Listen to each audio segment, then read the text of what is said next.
Salut, dragii mei! Bine ați venit la canalul meu! Astăzi vom pregăti crostole, un desert cât se poate de delicios, dar și în același timp nostalgic pentru mine, pentru că mă duce mereu cu gândul la copilărie. Crostole sunt niște fundițe crocante cu origine din Italia, tipic presurate cu zahăr pudră și se aseamnă destul de mult cu micinelele, sau în dependență de zona unde locuiți, s-ar putea să le știți și sub alte denumiri. Haideți să începem! Într-un bol încăpător adăugăm ouăle de temperatura camerei, puțin zahăr și pastă sau extract de vanilie.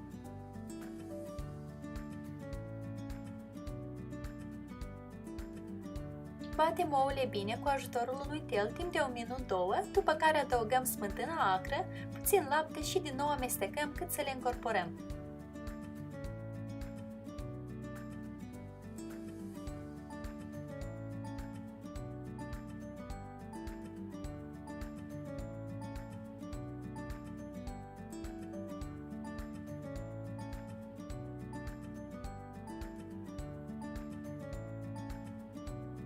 După care adăugăm o lingură de băutură alcoolică. Eu am folosit vodka, dar voi puteți folosi orice alt tip aveți la mână.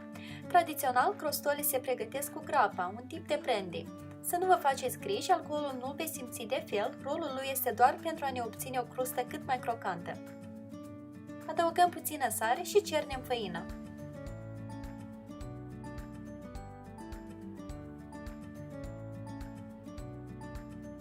Începem să amestecăm până totul se combină și se formează aluatul. După care îl transferăm pe blatul de lucru și îl frământăm timp de câteva minute până devine uniform și nu se mai lipește de blat.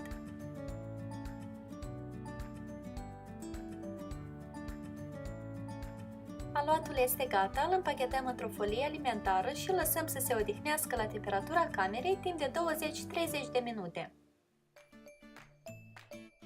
Când suntem gata să întindem aluatul, încălzim uleiul într-o cratiță adâncă la foc mediu scăzut.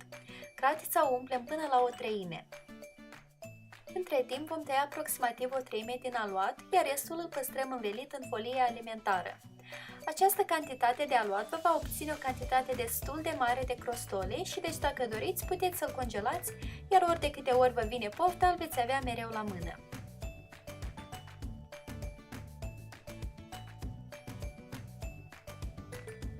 Presurăm o cantitate generoasă de făină pe blatul de lucru și rulăm acea treime de aluat cu ajutorul unui sucitor.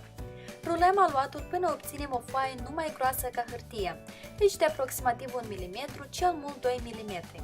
Este extrem de important ca aluatul să fie cât mai subțire.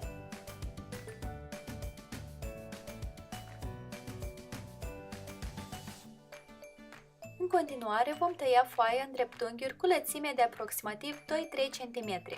Cât despre lungime, eu voi experimenta cu diferite mărimi, le puteți face de orice mărime vă plac cel mai mult pentru că eventual să creați și forme diferite.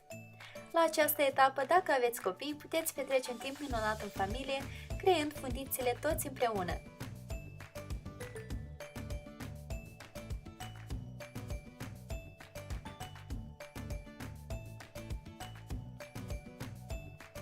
În centrul fiecărui dreptunghi vom trasa câte o dungă sau chiar două, în dependență de lungimea dreptunghiului și forma pe care o doriți.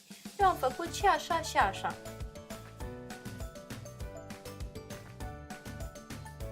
Iar acum, din fiecare dreptunghi vom crea niște fundițe ca în felul următor.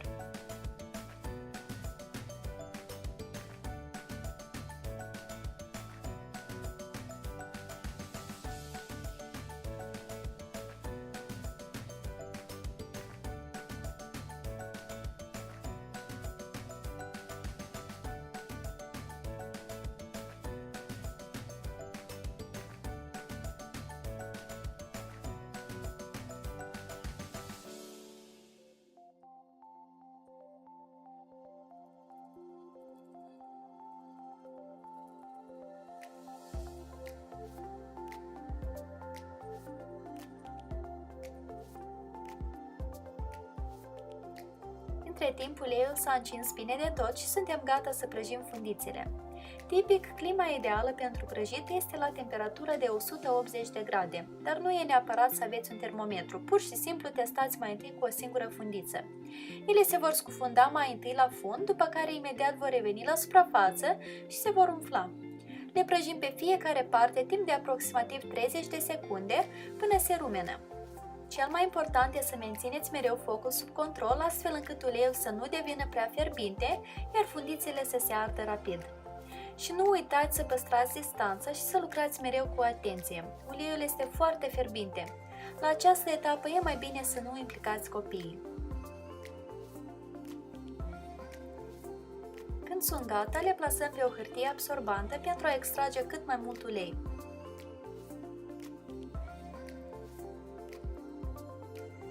Și iată câteva din cele pe care le-am obținut. Sunt foarte ușurele, dar și mega crocante, însă insuficient de dulci, și asta pentru că aluatul conține foarte puțin zahăr. De aceea, la final, înainte de a le servi, le vom presura cu zahăr pudră.